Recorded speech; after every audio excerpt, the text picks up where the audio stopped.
Okay, for this classroom, we're going to be talking about the laws of exponents. We're going to start with the basic definition of what an exponent is.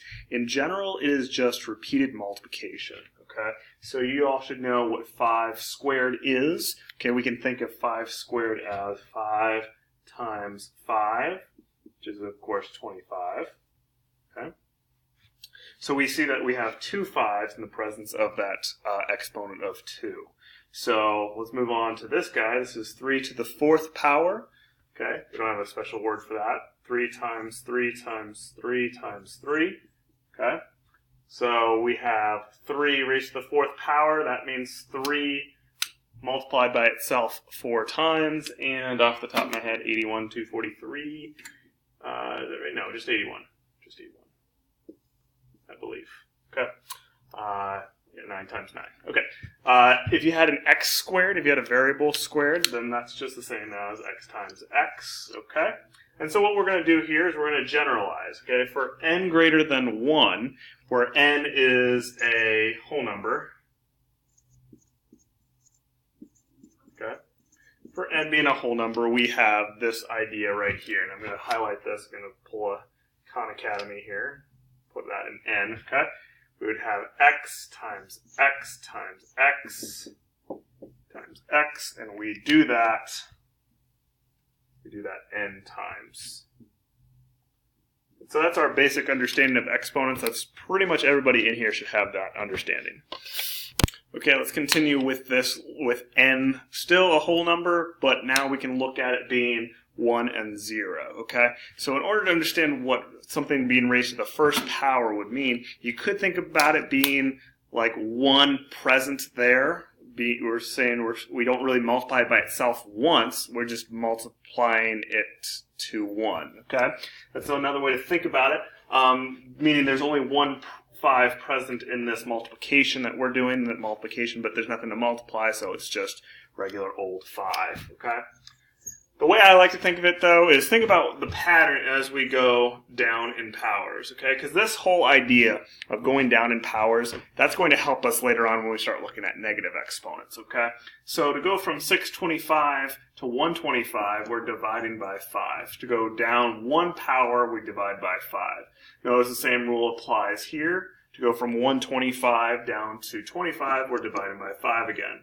So this should pretty much confirm our suspicions, confirm our definition here, that 5 to the first power, we just continue the pattern, divide by 5, and that should give us just a regular old 5, okay? So in general, we have x to the first power is always equal to x, okay? No matter what value of x we have, that's always going to be the case. X could be 0, x could be a negative number, like -3, it could be a fraction, could be pi.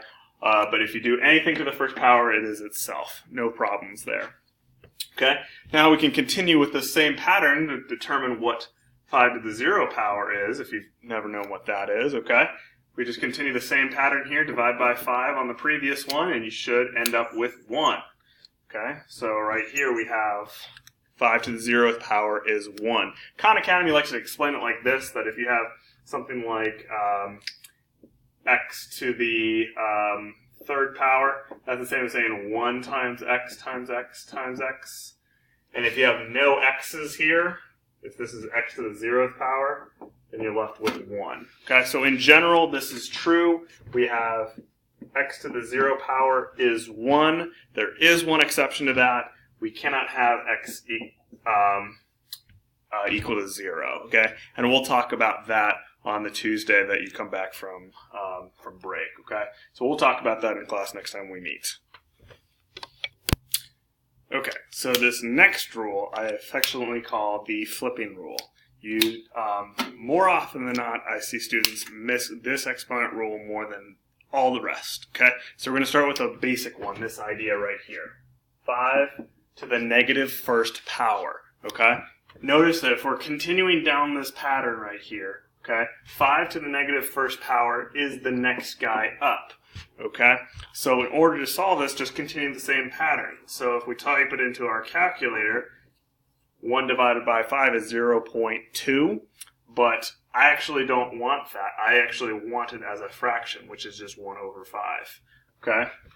And the reason I call it my flipping rule, okay? Because if we imagine this being a fraction, we're taking it and we're flipping it, okay?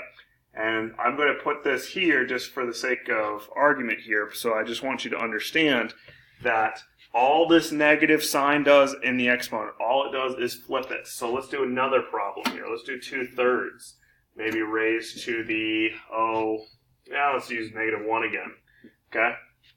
All it does is flip it. It doesn't make it negative, okay? So this is just 3/2 raised to the first power. Now, why do I keep writing this first power here? Well, if I were to change the number I'm raising it to, let's look maybe at 5.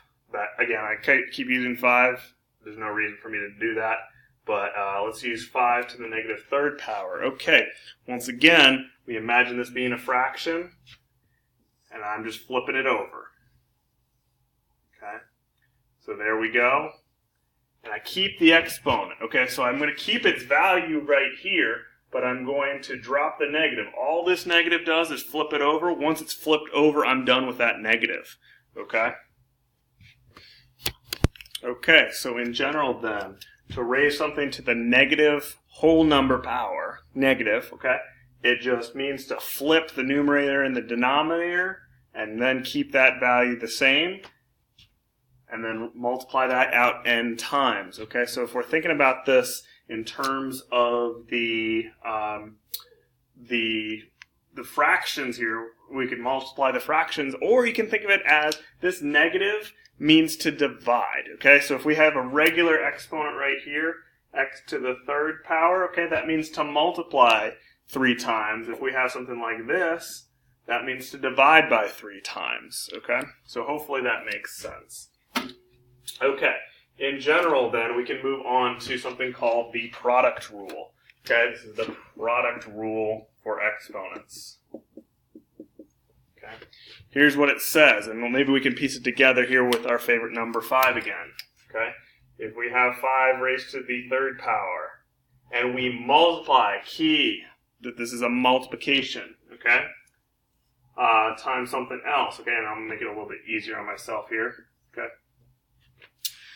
Then we have, let's write it out here, we got 5 times 5 times 5. That's what that guy is, right? And we have this guy right here, 5 times 5.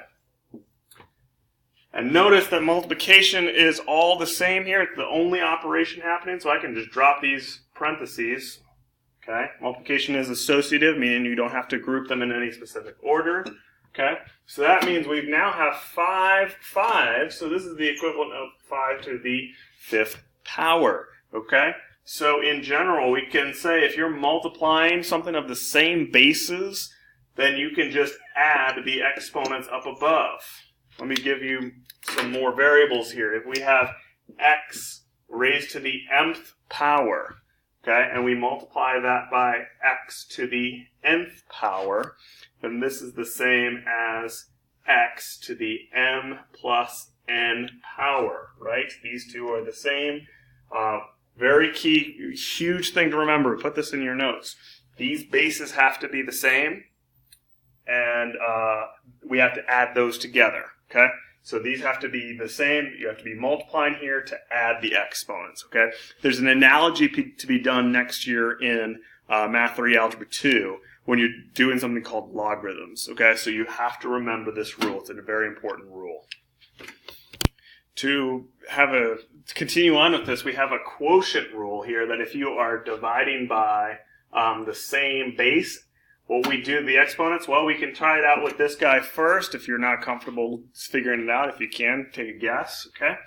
We've got 5 to the 4th power divided by 5 to the 2nd power. In your calculators, you can type 625 divided by 25. You'll find that that's going to be 25, which is the same as 5 squared. So if your initial assumption was that when you are dividing two of the same base, you subtract the exponents, you would be right. You have x to the m minus nth power is the rule. If you're dividing two variables, two numbers of the same base, two bases, you subtract their exponents. All right, changed up a little bit. I went with a base of 3 this time, not 5. Just figured I'd change up the pace a little bit here. So now we got the power rule that you got to write down. Okay, so let's interpret what's happening here. You're taking 3 to the 4th, and then you're squaring that. Notice I am not squaring 4. Okay, that's a totally different operation. Okay, and notice where I put my parentheses. I'm calculating this first, and then I'm working to the outside. I'm squaring that. Okay, so let's interpret this. So 3 to the 4th power is 3 times 3 times 3 times 3, and that's what I'm squaring. Okay, so when I'm squaring something, I'm multiplying by itself, right? 2 times. So I have 3 times 3 times 3 times 3. Okay? Now, notice, again, we have all multiplication here. How many 3's do I have? It might be hard to see, but I've got 8 3's, so that's the same as 3 to the 8th. Now, do we understand how we're getting that 8? Well, if you notice, it's going to be just a multiplication process. So we've got x to the m raised to the n. That's the same as x to the m times n. So one thing that helps me understand is that this is like a power happening here. We call it the power rule, where it turns this operation right here into a single operation multiplication. Okay? And it always kind of goes one step down. So if I'm looking at this, I have x to the m times x to the n. That exponent, in exponent land, what we're doing basically is we're just adding the exponents, okay? And that is one power down, or one operation down, to go from multiplication to addition. Well, here we're going from exponentiation to multiplication. Okay, so what in exponent land, it's almost like it's one step down from what's happening in base land. So that's the kind of the way I think of it. So we got a couple more examples here. Okay, something you've got to understand is that you've got to group your bases, like bases, in the same spot, okay? So what I like to do here, I've got my x's, and it's all multiplication, so I'm allowed to rearrange this, okay? If you have a mix of multiplication and addition, you have to be careful what you're allowed to mix around here. But since it's all multiplication, we're in good shape. I can say this is x squared times x to the 4th. And why don't we move our y's over here, okay? Y cubed times y squared, all right? So let's go ahead and group these together. So this is x squared times x to the 4th. That's going to be x to the 6th, because, again, the rule is if I'm multiplying, I'm adding those guys together, okay? Next, we're multiplying that by y to the 3rd times y squared, so that's y to the 5th. Now, notice, I can't do anything more than this. This are unlike bases. One's an x, one's a y. We're not in any good shape right there, so this is our final answer. That's just a simplification of that thing right there. Okay, one last thing I want to mention real quick here is that most books, most examples, they don't like negative exponents. It's kind of like an improper fraction to them. So what you want to do with this, when you see a negative exponent, is you want to apply that flipping rule, okay? So the flipping rule works in a number of ways here. You could think of it as x to the negative second is 1 over x squared, right? That's the way I taught you how to do it, but there's an easier way when the fraction bar is already there. Notice, this is already a fraction, okay? So the flipping rule, it flips this base up to this guy right here, okay? So we can rewrite this problem as y to the 5th times x. We've already flipped it. That's the whole point. And so we keep the positive power there, okay? And this is what they would prefer this than this guy right here, okay? And really we should put it in alphabetical order, but who cares, okay? So we've got this thing right here. If we have x, let's say, to the negative 3rd power times y squared all over z to the 4th, okay? Just using a bunch of letters at this point, okay? What we want to do here is we want to take care of that negative here. So we put it down at the bottom. We flip it down. So that's going to be x cubed z to the 4th underneath y squared. That's our final answer there.